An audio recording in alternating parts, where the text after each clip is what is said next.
በስመ አብ ወወልድ ወመንፈስ ቅዱስ አሐዱ አምላክ አሜን።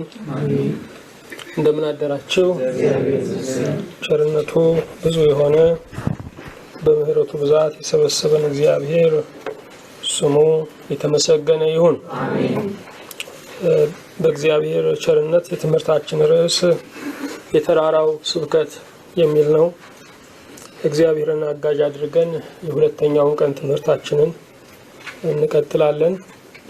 የማቴዎስ ወንጌል ምዕራፍ 5 ከቁጥር 1 እስከ 12 ያለውን በጸሎት መንፈስ ሆነን እናነበዋለን። ሕዝቡንም አይቶ ወደ ተራራ ወጣ። በተቀመጠም ጊዜ ደቀ መዛሙርቱ ወደ እርሱ ቀረቡ። አፉንም ከፍቶ አስተማራቸው፣ እንዲህም አለ። በመንፈስ ድሆች የሆኑ ብፁዓን ናቸው፣ መንግሥተ ሰማያት የእነርሱ ናትና። የሚያዝኑ ብፁዓን ናቸው፣ መጽናናትን ያገኛሉና። የዋሆች ብፁዓን ናቸው፣ ምድርን ይወርሳሉና። ጽድቅን የሚራቡና የሚጠሙ ብፁዓን ናቸው፣ ይጠግባሉና። የሚምሩ ብፁዓን ናቸው፣ ይማራሉና። ልበ ንጹሖች ብፁዓን ናቸው፣ እግዚአብሔርን ያዩታልና። የሚያስተራርቁ ብፁዓን ናቸው፣ የእግዚአብሔር ልጆች ይባላሉና። ስለ ጽድቅ የሚሰደዱ ብፁዓን ናቸው፣ መንግሥተ ሰማያት የእነርሱ ናትና። ሲነቅፏችሁና ሲያሳድዷችሁ በእኔም ምክንያት ክፉን ሁሉ በውሸት ሲናገሩባችሁ ብፁዓን ናችሁ፣ ዋጋችሁ በሰማያት ታላቅ ነውና ደስ ይበላችሁ። ሐሴትንም አድርጉ፣ ከእናንተ በፊት የነበሩትን ነቢያትን እንዲሁ አሳደዋቸዋልና። የምትይዝ ሁሉን የምትገዛ ጌታችን የመድኃኒታችን የኢየሱስ ክርስቶስ አባት እግዚአብሔር እናመሰግንሃለን። አሜን። ወደር የሌለህ አምላክ ለስልጣንህ የጊዜ ዳርቻ ለስልጣንህ የዘመን ዳርቻ የሌለህ ዘላለማዊ የምትሆን ምሉ በኩልህ የምትሆን አምላክ እናመሰግንሃለን። አሜን። ጥልቅነትህ የማይደረስበት ታላቅነትህ የማይደረስበት ከአይምሮ በላይ የሆንክ አምላክ እናመሰግንሃለን። አሜን። በዚህ በዘመን መጨረሻ ለባሪያዎች እውነተኛ ብርሃን ስለሆንክልን ክብር ለአንተ ይሁን። አሜን። ጌታ እግዚአብሔር ሆይ በፈረሰብን ቅጥር በኩል ሙሉ ሆነ ስለቆምክልን እናመሰግንሃለን። አሜን። ሁሉንም የምትተካ በማንም የማትተካ ብቸኛ አምላክ ነህና እናመሰግንሃለን። አሜን። ጌታ እግዚአብሔር ሆይ ጓዳችንን ስላየህልን፣ ልባችንን ስላየህልን፣ ነገሮቻችንን ስላየህልን፣ ዙሪያችንን ስላየህልን ምስጋና ለስምህ ይሁን። አሜን። ያንተ ማየት ለመፍትሄ ነው። ያንተ ማየት ለትዝብት አይደለም። ያንተ ማየት ለማደስ፣ ለመስራት፣ ለማበጀት፣ ጠግኖ ለክብር ለማቆም ነው። ስላየህን እናመሰግንሃለን። አሜን። አሁንም ጌታ ሆይ ጣፋጩን ቃልህን ለመስማት በሰማይ ጠል ለመረስረስ ሰውነታችንን የተገባ ሆኖ አላገኘነውምና አቤቱ በልባችን ከምናመላልሰው በአንደበታችንም ከምንናገረው በሰውነታችንም ከሰራነው በደልና ኃጢአት ሁሉ በቀራንዮ አደባባይ በፈሰሰው በንጹህ ደምህ እጠበን። አሜን። ጌታ ሆይ ቃልህ ራሱን ከሚያስፈጽምበት ኃይሉ ጋር ይገለጥ። አሜን። ባሪያዎች በዚህ ቀን ደግሞ እሺ የምንልህ የምንታዘዝህ እንደ ልብህ የምንሆንልህ ልጆችህ አድርገን። አሜን። አንድ ቀን እንኳን አልበደልከንም፣ እኛ ደግሞ አንድ ቀን እንኳን አላስደሰትንህም። እባክህ ጌታ ሆይ አንተን ደስ ማሰኘት ስጠን። አሜን። በዚህ ቃል ሕይወታችንን ባርክ። አሜን። በልጅህ በወዳጅህ በጌታችን በኢየሱስ ክርስቶስ በእርሱ ያለ ክብር ጽን ለአንተ ይገባል። አሜን። ከእርሱ ጋራ ከመንፈስ ቅዱስም ጋራ ትክክል የሚሆን ዛሬም ዘውትርም ለዘላለሙ አሜን። አሜን። ባለፈው ሳምንት በእግዚአብሔር ቸርነት የተራራው ስብከት በሚል ርዕስ መነጋገር ጀምረናል። ከጌታችን ከኢየሱስ ክርስቶስ ረጅም አስተምህሮች አንዱ የተራራው ስብከት ነው። የተራራው ስብከት የመዋቢያ ዕቃችን ነው። የመድመቂያ ካባችን ነው። የተራራው ስብከት እግዚአብሔር ከሰማይ ወደ ምድር ሲመለከት ሊያየው የሚፈልገውን ውበት የሚያሳይ ነው።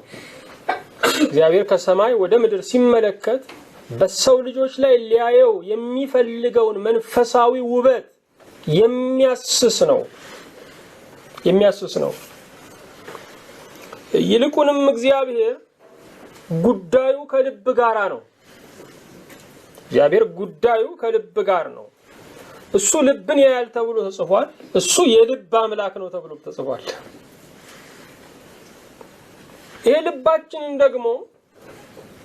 ይሄ ልባችንን እኛ ልናጠራው አይቻለንም።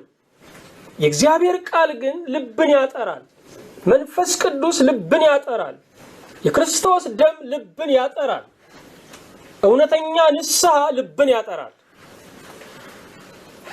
እግዚአብሔር ቃል እንደገና መንፈስ ቅዱስ አሁንም የክርስቶስ ደም እውነተኛ ንስሐ ለልብ ጥራትን ለልብ ንጣትን ይሰጣል። የብዙ ሰው ልብ ታማሚ ነው። ልበ ጤነኛ ጥቂት ነው። ልብ ተገቢውን ጤንነት ካገኘ ህይወት ሁሉ ሙሉ ደስታ ያገኛል። ልብ ተገቢውን ጤንነት ካገኘ ህይወት ሁሉ ተገቢውን ደስታ ያገኛል። ስለዚህ የተራራው ስብከት የልብን ውበት የሚፈልግ ነው። ወገኖች የእግዚአብሔር ቤታችን ቢመጣ ዳቦን ቆርስለት። ለእግዚአብሔር የሚቆረስለት ዳቦ ልብ ነው። እግዚአብሔር ቤታችን ቢመጣ ዙፋን አንዘረጋለት። እሱ የሚነግሰው በሚያምን ልብ ነው። ጌታ በር ሲያንኳኳ ያለውን ስዕሉ ታስታውሱታላችሁ። ስዕሉ ስር ደግሞ እነሆ በደጅ ቆሜ አንኳኳለሁ የሚለው ጥቅስም ደግሞ ብዙ ጊዜ ይሰፍራል። ይህ ስዕል በመጣበት ጊዜ በብዙ ትልልቅ ቤቶች በራፍ ላይ ይቀመጣል ወይም ይቀመጥ ነበረ። ጌታ ግን የሚያንኳኳው በራፉን አልነበረም፣ ልባቸውን ነው።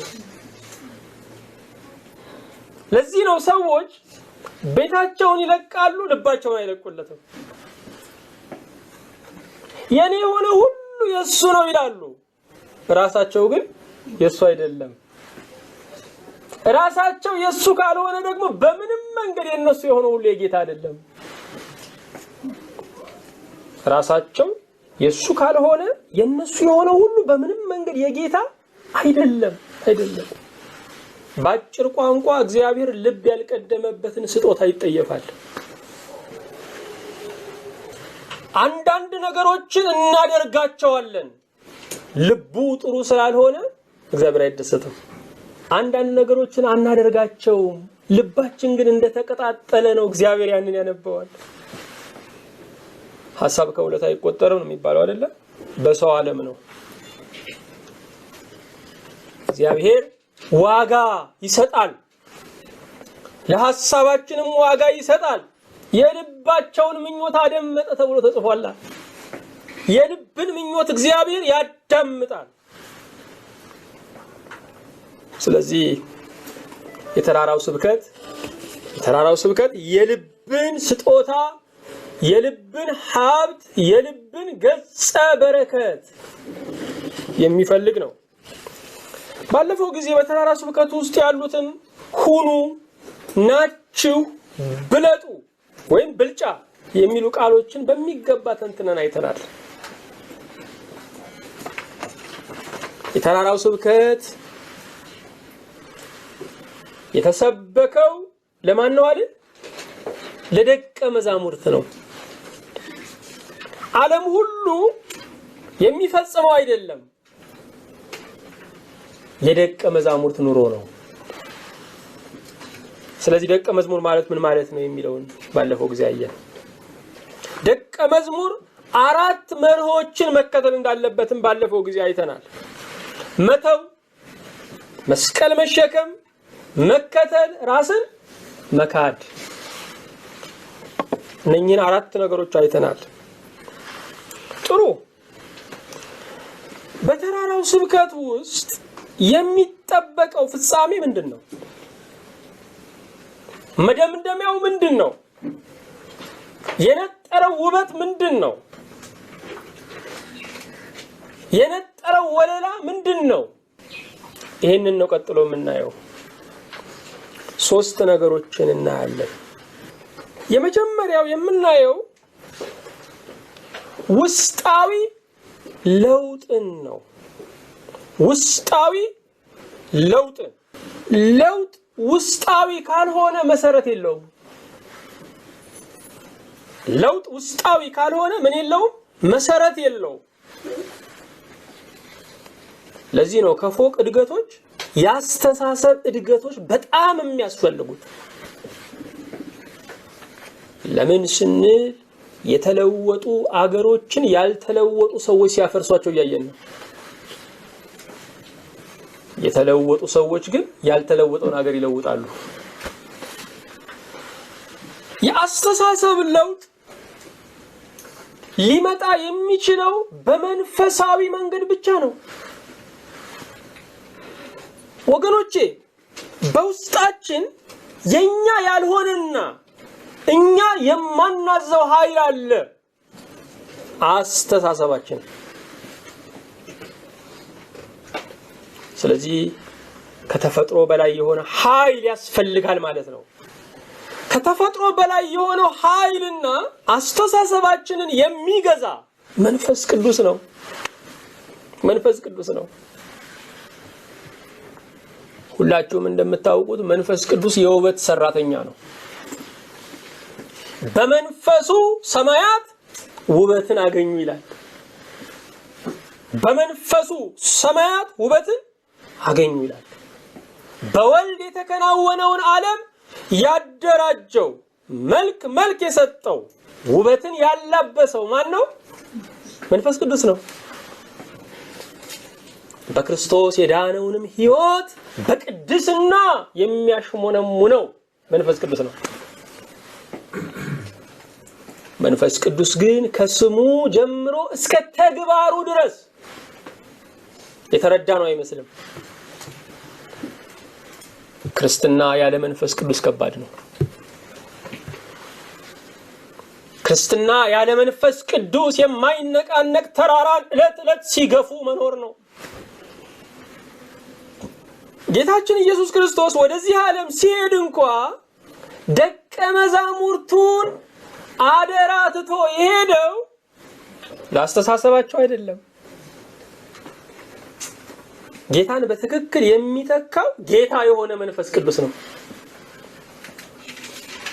ጌታን በትክክል የሚተካው ጌታ የሆነው መንፈስ ቅዱስ ነው። ስለዚህ ለመንፈስ ቅዱስ ነው የተዋቸው። ለመንፈስ ቅዱስ ነው የተዋቸው። ሕይወታችን በመንፈስ ቅዱስ አሰራር ቁጥጥር ስር መዋል አለበት። የውስጥ አዳሽ እንግዲህ መንፈስ ቅዱስ ነው። የውስጥ ሰሪ መንፈስ ቅዱስ ነው። አስተሳሰብን የሚያርም መንፈስ ቅዱስ ነው። በእሽታ መንፈስ የሚደግፍ መንፈስ ቅዱስ ነው። የተራራው ስብከት ውስጣዊ ለውጥ ነው ፍጻሜው።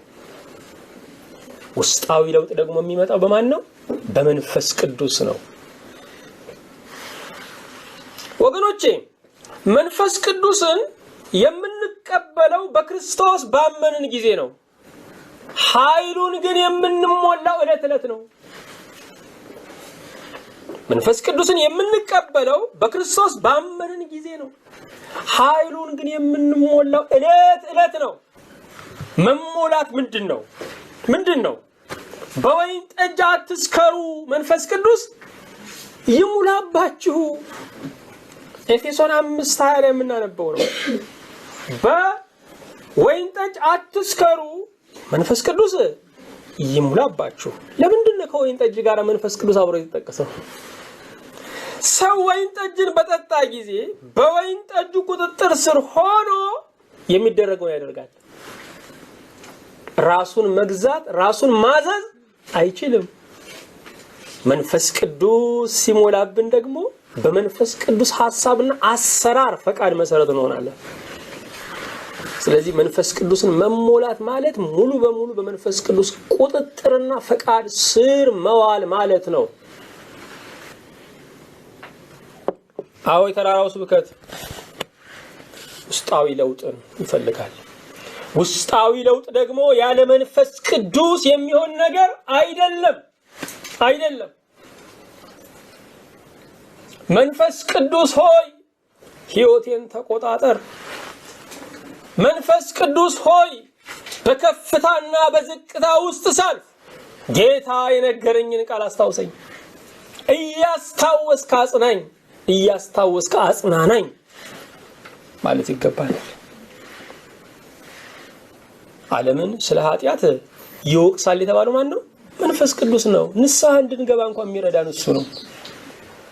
ሰዎች ብዙ ትችት በእኛ ላይ ስላወረዱ ንስሐ እንገባ።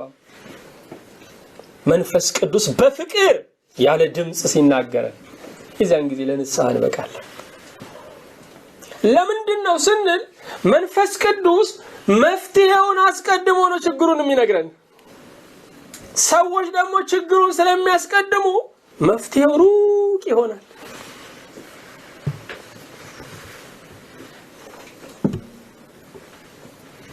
መንፈስ ቅዱስ በፍቅር የሚያስተምር ታላቅ መምህር ነው። ሰው መንፈስ ቅዱስን እምቢ የማለት አቅም የለውም። እልህ አይጋባም። ለምን ስንል መንፈስ ቅዱስ በፍቅር የሚመክር ድካማችንን የሚረዳ መንፈስ ነው። እግዚአብሔር ይመስገን። እኛ በመከራ ውስጥ ላሉ ሰዎች አትጸልይም ወይ? ይህ እንዲህ ያለ ነገር እኮ ተግቶ መጸለይ ነው።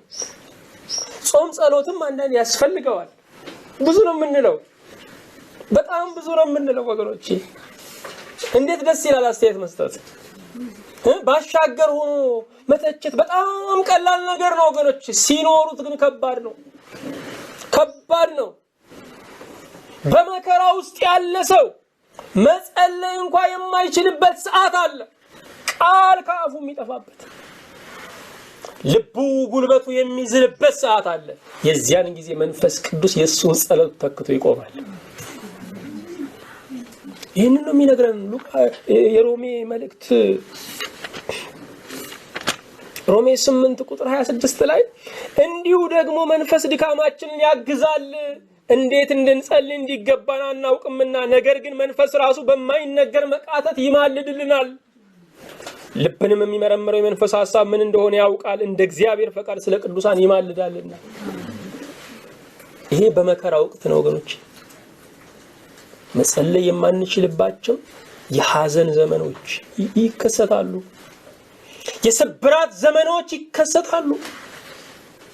ሐዘኑና ስብራቱ አንዳንድ ጊዜ ላይ ነው ያለው፣ ከላዩ እየተቀጣጠልን ነው። ውስጡን ግን ስናዳምጠው ሰላም ነን። ለምን ስንል በሐዘኑ በሰባሪውና በእኛ መካከል መንፈስ ቅዱስ ጣልቃ ስለገባ ነው። የእምነት አዋጅ ስናውጅ እንኳን በስመ አብ ወወልድ ወመንፈስ ቅዱስ ነው የምንለው። መንፈስ ቅዱስ መደምደሚያው ነው። ወደ ህይወት ድምዳሜ ለመድረስ መንፈስ ቅዱስ ያስፈልጋል ወገኖች። መንፈስ ቅዱስ መጨረሻ ላይ የሚገለጠው ከአብና ከወልድ በክብር ስለሚያንስ አይደለም። መደምደሚያው እሱ ስለሆነ ነው። ፍጻሜው እሱ ስለሆነ ነው።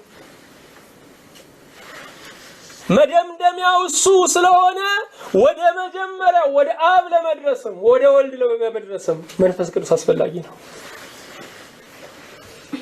ስለዚህ ውስጣዊ ለውጥ እንዲመጣ መንፈስ ቅዱስ ያስፈልጋል። መንፈስ ቅዱስን ምንድነው የሚቃወመው? አለማወቅ። ሁለተኛ መንፈስ ቅዱስን የሚቃወመው ምንድነው ስንል ደረቅ የእውቀት ክምችት። ክርስትናን ስሌትና ፎርሙላ ያደርገዋል። ስለዚህ በእምነት የሚሰራው መንፈስ መንገድ ያጣል። በመንፈሳዊው ዓለም ላይ የሰው ፍልስፍና ይሰፍናል። እግዚአብሔር እንዳይገባ በር ይዘጋበታል። ውጤቱ ምንድነው የሚሆነው ስንል የድርቀት ህይወት ይሆናል። ውጤቱ ምንድነው የሚሆነው ስንል ጥላቻ ይሆናል፣ ግብ ይሆናል፣ የስጋ ትግል ይሆናል። ስለዚህ የተቆጣጠረን አእምሮአችን ከሆነ መንፈስ ቅዱስ አሁን ሊቆጣጠረን ይገባል። የተቆጣጠረን ስሜታችን ከሆነ መንፈስ ቅዱስ ሊቆጣጠረን ያስፈልጋል። የተቆጣጠረን እኔ የምንለው ነገር ከሆነ መንፈስ ቅዱስ ሊቆጣጠረን ያስፈልጋል። ወገኖቼ የተራራው ስብከት ፍጻሜ ውስጣዊ ለውጥ ነው። በማቴዎስ እዚሁ ማቴዎስ 5 ቁጥር 21 ላይ ያለውን ቃል እንመልከት። ለቀደሙት አለ ጌታ፣ ለቀደሙት አትግደል እንደተባለ ሰምታችኋል፣ የገደለም ሁሉ ፍርድ ይገባዋል። እኔ ግን እላችኋለሁ በወንድሙ ላይ የሚቆጣ ሁሉ ፍርድ ይገባዋል። ወንድሙንም ጨርቃም የሚለው ሁሉ የሸንጎ ፍርድ ይገባዋል። ደንቆሮ የሚለውም ሁሉ የገሃነመ እሳት ፍርድ ይገባዋል አለ። እንዴት ደስ የሚል ነው!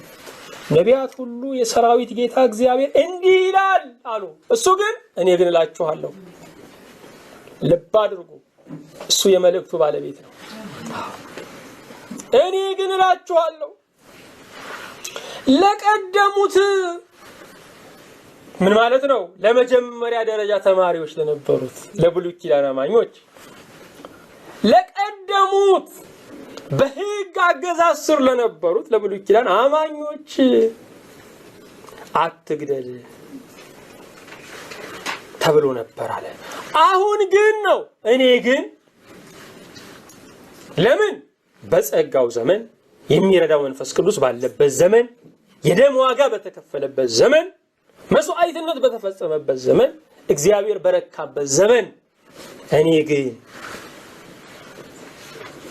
ስለዚህ ከቀደሙት ይልቅ ከኛ የሚበልጥ ነገር ይፈልጋል ማለት ነው። ያ የሚበልጠው ነገር ደግሞ ውስጣዊ ለውጥ ነው። ልብ አድርጉ። አሁንም ለቀደሙት አትግደል እንደተባለ ሰምታችኋል፣ የገደለም ሁሉ ምን ይገባዋል? ፍርድ ይገባዋል። እኔ ግን እላችኋለሁ በወንድሙ ላይ የሚቆጣ ሁሉ ፍርድ ይገባዋል። ኦሪት ፍጻሜውን ነው የምታወግዘው መግደልን። አዲስ ደግሞ መነሻውን ቁጣን ነው የሚያወግዘው። ስለዚህ ህጉን ከወረቀት ቀለብነት አወጣና ልባችን ላይ ጻፈው። ውጫዊ ህግ ማስፈራሪያ ብቻ ነው። ውስጣዊ ህግ ግን መኖሪያ ነው። ሰው ውስጡን ካልተሰማው ምንም ማድረግ አይችልም ወገኖቼ። ቢያደርግም የተሳሳተ ነው። ለዚህ ነው ህጌን በልቦናቸው እጽፋለሁ ያለው። ስለዚህ ኦሪት መጨረሻውን መግደልን ታወግዛለች። ጌታ ግን አንደኛ ምንን? ቁጣን።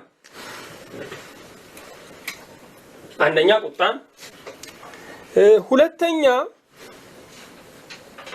ወንድሙን ጨርቃም የሚለው ንቀት። ጨርቃም ምን ማለት ነው? የደሃ ልጅ ንቀት ነው። ደንቆሮ የሚለው የማይገባ። ቁጣ፣ ንቀት፣ በሰው ላይ ተስፋ መቁረጥ፣ እነኚህ ነገሮች ምንን ይወልዳሉ ስንል መግደልን ይወልዳሉ። የፍቅር ቁጣዎች አሉ። ዓላማቸው ግን እኛን ስላናደዱን አይደለም፣ እነሱ እንዲለወጡ ነው። ቃሉ የሚለውን አስታውሱ። የሰው ቁጣ የእግዚአብሔርን ጽድቅ አይሰራም። ምን ማለት ነው? እናንተ ስለተቆጣችሁ ሰዎቹ ትክክለኛውን ነገር አያደርጉም። ምክንያቱም የእናንተ ቁጣ ኃይል የለውም። እግዚአብሔር ሲረዳ፣ መንፈስ ቅዱስ ሲያግዝ ነው። ለዚህ ደግሞ ለሰዎቹ መጸለይ ነው።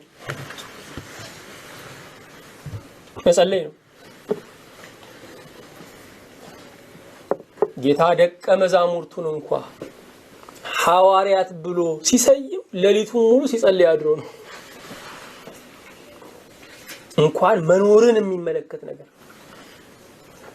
ወገኖች፣ በጸሎት ካልረዳናቸው ስብከታችን ብቻውን ሰዎቹን ሊለውጥ አይችልም። በዚህ ላይ ያለው ቁጣ ግን ኃጢአት የሆነው ቁጣ ነው።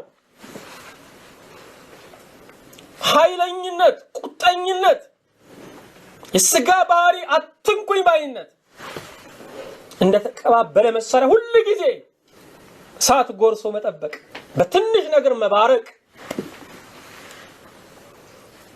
ይሄኛው እጅግ መጥፎ ነው ወገኖች። ቁጣ ጊዜያዊ ትክክለኛነትን ያጎናጽፋል። በተቆጣችሁባት ሰዓት እኮ እንደናንተ ትክክለኛ ሰው የለም። ስትበርዱ ደግሞ እንደናንተ የተሳሳተ ሰው የለም። በተቆጣችሁበት ሰዓት እንደናንተ ትክክለኛ ሰው የለም። ስትበርዱ ደግሞ እንደናንተ የተሳሳተ ሰው የለም። ወገኖቼ ትዕግስት ዓመት ሙሉ የካበውን ቁጣ በደቂቃ ያፈርሰዋል። ብዙዎቻችን ነገሮቻችን ሁሉ ጅምር ናቸው። አንዱም ለጉልላት አልበቃም። ምንድነው ምክንያቱ? ቁጣ ነው። እናፈርሰዋለን። ደግሞ የሚደንቃችሁ እንደ ቁጣ የበጀትንለት በጀት የለም። የቁጣ በጀታችን ትልቅ ነው። ምክንያቱም ሰው 20 እና 30 ዓመት የካበውን ነገር ይናዳ ካለ በጀቱ በጣም ትልቅ ነው። የቁጣ በጀቱ ዛሬ ይህንን በጀት ለጽድቅ ያደርግልን ወገኖቼ። የጮሆ የሚናገር ብቻ ይመስላችኋል ቁጣ? የሚሳደቡ ብቻ ይመስላችኋል ቁጣ? ማዕበል ሁለት አይነት ነው። አንደኛው ከላይ የሚሄድ ማዕበል አለ፣ ባህር ውስጥ ደግሞ የሚመሰመስ ማዕበል አለ።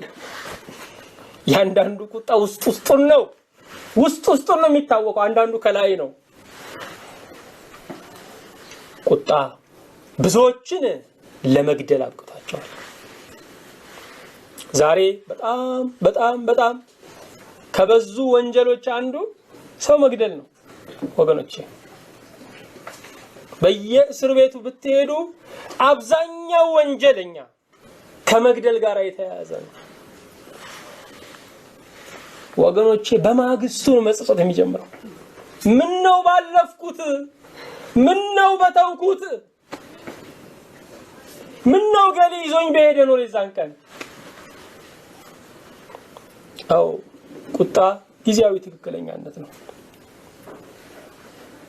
ስለዚህ ወገኖቼ በቁጣ ህይወታችንን፣ ኑሯችንን እንዳናፈርስ ሁልጊዜም ጠንቃቃ መሆን ይገባናል። መንፈስ ቅዱስን አስችለኝ ማለት ይገባናል። ያስችለናል። ኃይልን በሚሰጠኝ በክርስቶስ ሁሉን እችላለሁ። የአባቶቻችን ጸሎት አለ፣ ልበ ሰፊ ነገር አላፊ ያድርገኝ የሚል በጣም ወደው ጸሎት ነው። በጣም ወደው ጸሎት፣ ልበ ሰፊ ነገር አላፊ ያድርገኝ። ልብ ካሰፉት ከዓለም በላይ ይሰፋል። ካጠባውት ደግሞ እንደ ልብ ጠባብ የለም ወገኖች። ልበ ሰፊ ነገር አላፊ ያድርገኝ። በሁለት ጆሮዬ እንዳልሰማ አድርገኝ እኮ ነው። ምን መሰላችሁ? አንዱ ሲሰማ አንዱ ያፍስ። አንደኛው የላይ ቀዳዳ አንደኛው የስር ቀዳዳ አድርግልኝ ነው ሁለቱ ጆሮ። አዎ ወገኖቼ በዚህ ዓለም ላይ በሁለት አይን እያዩ ከማንም ጋር አይኖርም። አንዱ ስተሲያ አንዱ እየጨፈነ ነው። አንዱ ሲሰማ አንዱ እያፈሰሰ ነው።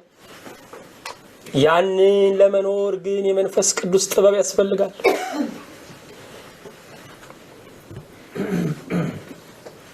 የዛሬው ዘመን ትልቁ ፈተና ምን ይመስላችኋል ወገኖቼ?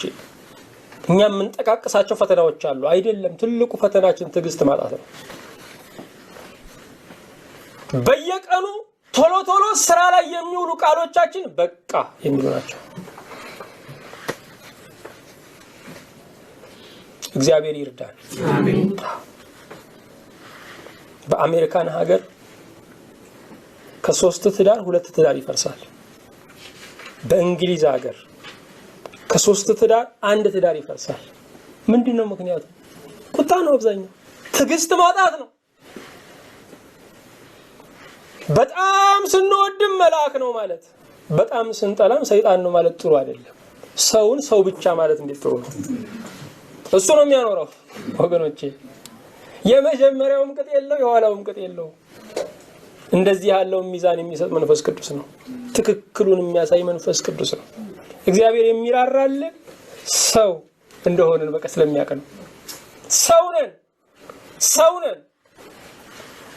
እንደውም አባቶቻችን ሰው ማለት 7 ማለት ነው ይላሉ። የሚዘረዝሩት ነገር አለ። ልክ ነው። እኛ 7 ነን። ዘንድሮ እንደውም 77 ሳንሆን አንቀር። በጣም ብዙ ነን ወገኖቼ። ብዙ ሰው ስለሆንን እኮ ነው የማንግባባው። ብዙ ሰው ስለሆንን ነው ከራሳችን የምንጣላው። አው ቁጣ በሰው ላይ ብቻ እንዳይመስላችሁ። አንዳንድ ጊዜ በኑሯችን ላይ ቁጣ አለ፣ በራሳችን ላይ ቁጣዎች አሉ። ይሄ ሁሉ ኃጢአት ነው። በራስ ላይ መቆጣት ነው። በኑሯችን ላይ ያለን ቁጣ ሁሉ እሱ ሁሉ ኃጢአት ነው። በወንድሙ ላይ የሚቆጣ ሁሉ ምን ይገባዋል? ፍርድ ይገባዋል። ስለዚህ ጌታ ወደ መግደል የሚያደርሰውን ቁጣን እየተከላከለ ነው ያለው። ምክንያቱም ወገኖች ምንጩ ካልተፈወሰ ወራጁ አይቆምም። ምንጩ ካልተገደበ ወራጁ አይቆምም። ጌታ ምንጩን ነው የሚደፍነው። ከዚህ ከቁጣ ጋር አብሮ የተጠቀሰው ነገር ምንድነው? ወንድሙን ጨርቃም የሚለው ሚልንቅ ወንድሙን ነው የሚለው። ይሄ ማለት በስጋ የተወለድናቸውን ወንድሞቻችንን ወንድም የሌለውም አለ እዚሁ። ስለዚህ ከዚህ ህግ ነፃ ነው። ወንድሙን ነው የሚለው። ባልንጀራህን እንደራስህ ውደድ ይላል። ባልንጀራ ማለት ምን ማለት ነው? ባልንጀራ ማለት እኛን የሚመስል ማለት ነው። እኛን የሚመስል ማለት ምን ማለት ነው ስንል አፍንጫው ወደ ፊት ለፊት የሆነ፣ አይኑ እንደዚህ የሆነ፣ ጆሮ ግራና ቀኝ የሆነ ማለት ነው። በተፈጥሮ የሚመስል ማለት ነው። መላው የሰው ዘር የተፈጥሮ ጓደኛችን ነው። ጥቂቶች ደግሞ የሐሳብ ጓደኞቻችን ናቸው። መላው የሰው ዘር የተፈጥሮ ጓደኛችን ነው። ጥቂቶች ደግሞ የሐሳብ ጓደኞቻችን ናቸው። ወንድሙን መላውን የሰው ልጅ ማለት ነው። ወንድሙን ጨርቃም የሚለው አንተ ቡቱቷም የሚለው አንተ ድሪቷም የሚለው ማለት እኮ ነው። ንቀትን ነው የሚያመለክተው። ይሄ ነገር ወገኖቼ ሳናውቀው በጣም የሚገዛን ነገር ነው። በጣም የሚገዛን ነገር ነው። ሁሉም ሰው የራሱ ትልቅነት አለው። ትልቅነቱን የሚጠቀምበት ለትልቅነት ደግሞ አይደለም፣ ሌላውን ለመናቅ ነው። ሁሉ የራሱን ይወዳል። የራሱን የሚወደው የሌላውን ለመጥላት ነው። ይሄ ንቀት፣ በዘር ንቀት፣ በቋንቋ ንቀት፣ ባለባበስ ንቀት፣ በሃይማኖት ንቀት እየለማብን ያለ ነገር ነው። አንድ ቋንቋ እንኳን ከሚናገሩ የኛው ነው ይላሉ። አንድ ሀገር እንኳን የተወለዱ ደግሞ እንደገና ደግሞ እየቀጠነ ይልና ጎጥ ውስጥ ይገባል። እየቀጠነና ቤቱ ሲቤት ቁጥር ይገባል። ወገኖች ንቀት ለብዙ ዘረኝነት ጭፍጨፋ ምክንያት ነው ወገኖች። የብዙ ዘረኝነት መነሻው ንቀት ነው።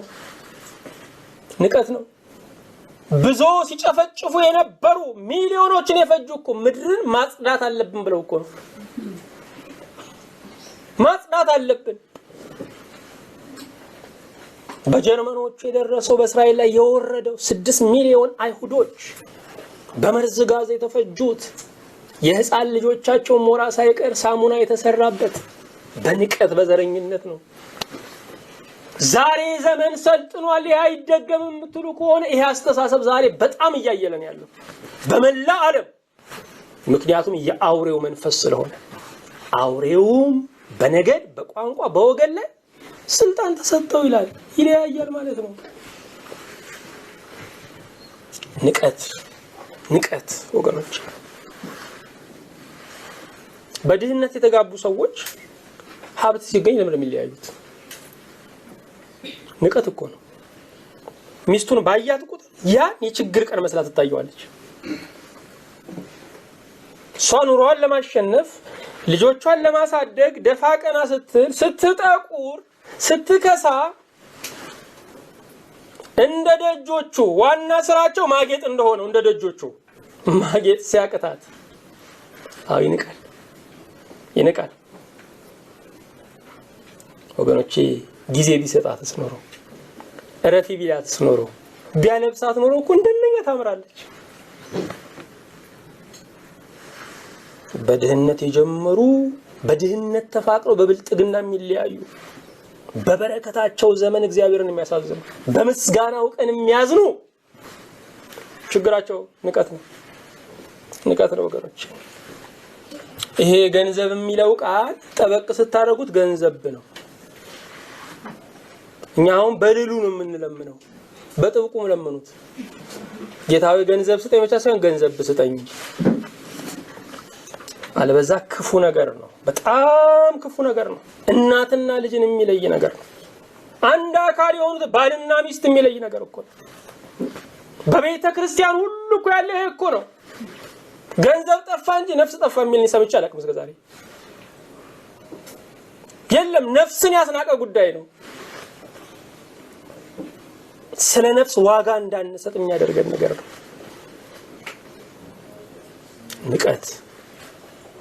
ንቀት እንዳንደማመጥ ያደርገናል። እግዚአብሔር በዛ ሰው ውስጥ ያስቀመጠውን የኛን ጥቅም እንዳናገኝ ያደርገናል። በሰው ውስጥ ያለውን ክቡር ነገር ለማግኘት ሰውየውን ማክበር ያስፈልጋል ወገኖቼ። ወንድሙን ጨርቃም የሚለው ሁሉ። ስለዚህ ልባችን ትዕግስተኝነትን፣ አሁን ልባችን ደግሞ አክብሮትን መሞላት አለበት። ሶስተኛው ነገር ምንድነው? ወንድሙንም ጨርቃም የሚለው ሁሉ የሸንጎ ፍርድ ይገባዋል። አሁን አንቀጾቹን ወደ ኋላ እንመጣለን። ፍርዱ ምን አይነት እንደሆነ። ወንድሙን ደንቆሮ የሚለው እንደዚሁም ሁሉ ደንቆሮ ማለት የማትሰማ ማለት ይመስላችኋል? ደንቆሮ የማትረባ ማለት ነው። ወንድሙን የማትረባ ብሎ የሰደበ ይሄ ማለት ምን ማለት ነው? በወንድሙ ላይ ተስፋ የቆረጠ ማለት ነው። እግዚአብሔር ተስፋ ባልቆረጠበት ላይ ተስፋ መቆረጥ ኃጢአት ነው ወገኖች። አዎ ልክ ነው። አውቀው የደነቆሩ አሉ፣ ሳያውቁ የደነቆሩ ደግሞ አሉ። ስለዚህ እነኚህን ሳያውቁ የጠፉትን ሰዎች በጣም ልንራራላቸው ይገባል። ዋጋ የለህም፣ አትረቡ የተለመደ ነገር ነው አይደል? ጌታ ግን አይወደውም። ከመግደል እኩል ነው። ችግሩ እኛ መግደል ለኛ አንድ አይነት ነው። በስድብ መግደልም አለ። በጥይትማ አካልን ነው፣ በስድብ ደግሞ ህሊናን ነው። በብዕር መግደል አለ። ብዙ ነው ግድያ እኮ ወገኖቼ፣ ብዙ ነው። በእግዚአብሔር ፊት ግን ሁሉም ነፍሰ ገዳይ ናቸው። እነኚህ ነፍሰ ገዳይ ናቸው። የተራራው ስብከት ውስጣዊ ለውጥን ነው የሚፈልገው። ውስጤ ትዕግስተኛ ነው ወይ ነው። ዋጣር ግን የምንኖረው ነገር አለን እኮ፣ ግን ውስጡ እየነደደ ነው። ውስጣችን ትዕግስተኛ አይደለም አያችሁ። ስለዚህ የትዕግስትን ፍሬ መንፈስ ቅዱስ በውስጣችን እንዲያፈራ መለመን ያስፈልጋል። ንቀቶች አሉብን፣ አንገልጣቸውም። ብንገልጠው አንዳንድ ማህበራዊ እሴቶቻችን እናጣለን፣ ጥቅሞች ይቀራሉ። ስለዚህ ልብ እየናቀ ላይ ሊያከብር ይችላል። ግን ውስጤ አክባሪ ነው ወይ? ውስጤ ትሁት ነው ወይ? ውስጤስ በሰው ተስፋ ይቆርጣሉ? እነኚህን ኃጢአተኞች ቀራጮቹን እንዴት ነው የማያቸው? ጌታ እንደሚያያቸው። በወንድሙ ላይ የሚቆጣ ሁሉ ፍርድ ይገባዋል አለ ጌታ። ስለዚህ አትቆጣው፣ ጸልይለት፣ ምከረው፣ ውቀሰው ነው። በወንድሙ ላይ የሚቆጣ ሁሉ ፍርድ ይገባዋል።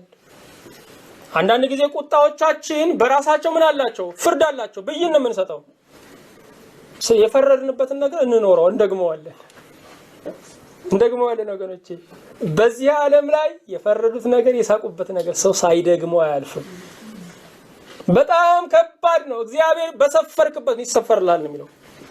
በሰፈረበት ነገር ሰው ይሰፈርለታል። ብዙ ታሪኮችን ልንናገር እንችላለን። በጣም ብዙ ታሪኮች ሰው በዚህ ዓለም ላይ በሰው ላይ የፈረደበትን የሳቀበትን ነገር ሆኖ ይታያል። እግዚአብሔር ካልያዘን ሁሉም ሰው ቁመናው የቀጤማ ቁመና ነው፣ መዝለፍለፍ ነው፣ መጥመልመል ነው። ወገኖቼ ከምንም በላይ መፍረድን መጠንቀቅ ጥሩ ነው። ለምን ስንል አንዳንድ ነገሮችን አንዳንድ ኃጢአቶችን በንብረታችን ነው የምንቀጣው። መፍረድን ግን በራሳችን ኖረን ነው የምንቀጣው። ይሄ ከባድ ነው ወገኖች። እንከልሰዋለን ያን ነገር።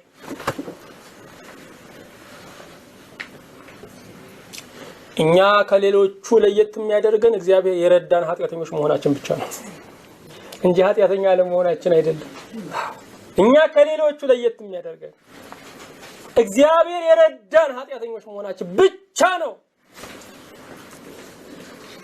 ስለዚህ ወገኖቼ ሁሉ ጊዜ መጸለይ ነው የሚገባል። በልባችንም በአፋችንም መፍረድ ያስፈልገናል። እንደውም ትልቁ ፍርድ ልብ ላይ ነው ያለው። ስለ ልብ ነው ጌታ እየተናገረ ያለው። ትዝብት ሰው ሁሉ ለብሶ ሲያዩት ለካ የሚል ትዝብት አልናገረውም እንጂ ውስጤ በጣም ምንድነው ፍርድ ነው። እሱ ሁሉ ወገኖች ፍርድ ነው። ወደፊት እንመጣለን ስለ ፍርድ። እግዚአብሔር ሰውን ዳዊትን በፈረደበት ነው። እግዚአብሔር ለዳዊት እኮ አንቀጽ አልሰጠውም። እንደዚህ ያደረገ 4 እጥፍ ይከፈላለው። እግዚአብሔር 4 እጥፍ አስከፈለው። በወንድሙ ላይ የሚቆጣ ፍርድ ይገባ። አያችሁ ብይኑ። ወንድሙንም ጨርቃም የሚለው ሁሉ የሸንጎ ፍርድ ይገባዋል። የደሃ ልጅ ማለት ነው። አንተ ቡቱቷም ማለት ነው። ይሄ ሸንጎ ፍርድ ምንድነው? በዚሁ ዓለም እያለ ይቀበለዋል ነው። በመስጠቱ ኮርቶ ከሆነ በመቀበል ይሰቀቃል። በሸንጎ ነው የሚፈረደው። ሁሉም ፍርዶች ላይ ቤት የሚጠብቁ አይደሉም። እግዚአብሔር በዚህ ዓለም ፈራጅ ነው። ሰው ዛሬ እንደ ልቡ ግፍ የሚሰራው እንደ ልቡ የሚናገረው ለሄድ ስል ተለቃልቄ ሄዳለሁ አይቀጣኝም ብሎ ነው። እዚህም አለ ወገኖቼ፣ እዚህም ፈራጅ ነው። በሰማይ በምድር የሚፈርድ ነው። በሕያዋንና በሙታን ሊፈርድ ይመጣል ነው የሚለው። ዛሬም በሕያዋንና በሙታን ላይ በጽድቅ የሚፈርድ ነው። ወገኖቼ ትልቁ ኃጢአት የማይመስለን ኃጢአት ነው እንጂ እነኚህና አነርነ ነብርነ አንበሳማ የመሳሰሉ ኃጢአቶች ይታወቃሉ፣ በደንብ ጉልህ ናቸው። እነሱን ስናደርግ እንኳን ሰባኪው አይደለም እምነት የሌለውም ሰው ተሳስቷል ሊለን ይችላል። እነኚህን ግን መንፈስ ቅዱስ ነው የሚያሳየን። መንፈስ ቅዱስ ነው። ትልልቅ ህንጻዎች የቆሙት እኮ የሚታዩን ትልልቅ ህንጻዎች የቆሙት በማናየው መሰረት ላይ ነው። እገሌ ህንጻን መሰረቱን አይተናቀል እንዴ? ወገኖቼ የሚታየው ቅድስና በማይታይ ቅድስና ላይ የቆመ ነው። ወንድሙንም ጨርቃም የሚለው ሁሉ የሸንጎ ፍርድ ይገባዋል። ስለዚህ ንቀት በዚህ ዓለም ላይ ይከፈላል ማለት ነው። ደንቆሮ የሚለው የገሃነመ እሳት ፍርድ ይገባዋል። በጣም ከባዱ ፍርድ የትኛው ነው? ይሄንን በሰው ተስፋ መቁረጥን፣ ሰውን አትረባም ማለትን። ምክንያቱም የማይረባውን ያስቀመጠ ማን ነው? እግዚአብሔር ነው። ስለዚህ እግዚአብሔርን አንተ አትረባም ማለት እኮ ነው። ይሄ ነገር በቀጥታ እግዚአብሔርን የሚነካ ነገር በመሆኑ የምን ፍርድ ይገባዋል? የገሃነመ እሳት ፍርድ ይገባዋል። የተራራው ስብከት ውስጣዊ ለውጥን የሚፈልግ ነው። 2 እና 3 እስቲ ቶሎ ቶሎ እናያቸው። የተራራው ስብከት ፍጻሜ የመጀመሪያው ውስጣዊ ለውጥ ነው አይደል? ሁለተኛው በፍቅር የሚከናወን ነው። በፍቅር የሚከናወን ነው። በዚህ በተራራ ስብከት ውስጥ የተሰጡትን አንዳንድ ትእዛዞችን ስታዩ ከሰማያዊ አባት ጋር የተገናኙ ናቸው። ለምሳሌ ማቴዎስ 5 ቁጥር 48 ላይ የሰማዩ አባታችሁ ፍጹም እንደሆነ እናንተ ፍጹማን ሆኑ። አባት ስለ ፍጹምነት ሲጠቀስ እንደገና ያ አባት አብሮ ተጠቅሷል። ሰማዩ አምላካችሁ አይደለም፣ የሰማዩ አባታችሁ። ፍቅርን የሚያመለክት ነው። አሁንም ምዕራፍ 6 ማቴዎስ ምዕራፍ 6 ቁጥር 8 ላይ ደግሞ ስታዩ ሳትለምኑት አባታችሁ የሚያስፈልጋችሁን ያውቃልና እንደገና በሰማያት የምትኖር አባታችን ሆይ የሚል ቃል እናገኛለን። በማቴዎስ አሁንም 7 ቁጥር 21 ላይ በሰማያት ያለው የአባቴን ፈቃድ የሚያደርግ እንጂ ጌታው ጌታው የሚለኝ ሁሉ ይላል። አሁንም አባት የሚለውን ቃል እናገኛለን። ስለዚህ የተራራው ስብከት ፍጻሜ የሚያገኘው በምንድነው? በፍቅር ነው። ሰማያዊ አባትን በማሰብ ነው። ያለ ፍቅር በጎ ነገር ማድረግ አይቻልም። ያለ ፍቅር የተሰራ በጎነት ደግሞ በጎ አይደለም። ያለ ፍቅር በጎ ማድረግ አይቻልም። ያለ ፍቅር የተሰራ በጎነት ደግሞ ምን አይደለም? በጎ ነገር አይደለም።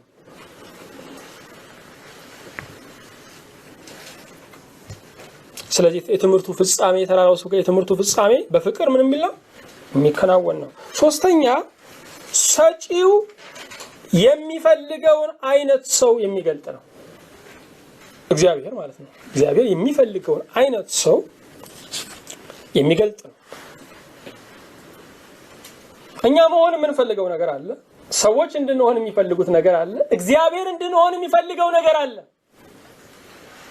እግዚአብሔር እንድንሆን የሚፈልገውን አይነት ሰው የሚገልጥ ነው። እግዚአብሔር መጀመሪያ የሰራውን ሰው ሁላችንም እናት አባት አለን አይደል? መጠሪያ አለን አይደል እንዴ? እናት አባት ገሌ ብለን እስከ አያት እንጠራለን አይደል እንዴ? አንዳንዴም የአያቶቻችን ስም ሁሉ እየቀደመን እንጠራለን። አዳም ግን እናት አባት እኮ የለውም። ስለዚህ ገሌን ወለደ ይልና ሉቃስ ላይ ወደ አዳም ይጠጋል። ወደ ላይ የሚቆጥረው ሉቃስ 3:38 ላይ የመላኤል ልጅ፣ የቃይናን ልጅ፣ የሄኖስ ልጅ፣ የሴት ልጅ፣ የአዳም ልጅ፣ የእግዚአብሔር ልጅ። አዳም የማን ልጅ ነው? የእግዚአብሔር ልጅ ነው። ስለዚህ የመጀመሪያው የሰው ልጆች እናት አባት እግዚአብሔር ነው። አዳም የእግዚአብሔር ልጅ ነው። አሁን ሰው ሲፈጠር በእግዚአብሔር ልጅነት በእግዚአብሔር መልክ ነው የተፈጠረው። ያ መልክ በኃጢአት ተበላሸ። የተራራው ስብከት ወደ መጀመሪያው መልካችን እንመለስ የሚል ነው። ወደ መጀመሪያው መልካችን ስንፈጠር ወደ ነበረው ማንነት እንመለስ ነው። በምድር ላይ የኖርነው የኃጢአትን ውጤት ነው። የእግዚአብሔርን ሐሳብ ወደ ኖርንበት ወደ መጀመሪያው ተፈጥሮ እንመለስ ነው። እሱ ደግሞ የእግዚአብሔር ልጅ ነው፣ ወይም የእግዚአብሔር ልጅነት ጠባይ ነው። ስለዚህ የተራራው ስብከት ወደ ልጅነታችን እግዚአብሔር የሚፈልገውን አይነት ሰው ወደ መሆን የሚመራን ነው። አዎ ወገኖቼ፣ ውስጣዊ ለውጥ ያስፈልጋል። ነገሮቻችን ሁሉ በፍቅር መከናወን አለባቸው። እግዚአብሔር የሚፈልገው አይነት ሰው መሆን አለብን። ይሄ የጌታ ትምህርት ነው። የጌታ ትምህርት ደግሞ ፍጻሜ የሚያገኘው በመንፈስ ቅዱስ ኃይል ነው። ስለዚህ ጌታ ሆይ ውስጥ የለውጠው ማለት አለብን። ለምን ስንል ውስጣችን በጣም ስላመጸብን፣ ውስጣችን እምቢ ስለሚለን ውስጥ የለውጠው፣ የነገሬን ምንጭ ፈውሰው ማለት አለብን። ነገሮችን ሁሉ በፍቅር እንዳከናውን እርዳኝ። በልህም ማከናወን ስለምንችል፣ ከማናንሽም ማከናወን ስለምንችል በፍቅር እንዳከናውን እርዳኝ። ከሁሉ በላይ አንተ የመረጥከው አይነት ሰው አድርገኝ። አንተ የመረጥከው አይነት ሰው አድርገኝ። እግዚአብሔር ይመስገን። እግዚአብሔር ያንን ሰው ያደርገናል። ሊያደርገንም ዓላማ ስላለው ነው እግዚአብሔር የሚናገረን። ስለዚህ ለእግዚአብሔር እጅ እንስጥ፣ ለእርሱ እንሸነፍለት፣ የመንፈሱን ኃይልና ብርታት እንማለል። እግዚአብሔር ይመስገን። ሳምንት እንቀጥላለን። ክብሩ ለአምላካችን ለእግዚአብሔር፣ በረከቱ ለእኛና ለሕዝባችን ይሁንልን። እግዚአብሔር ይባርካችሁ።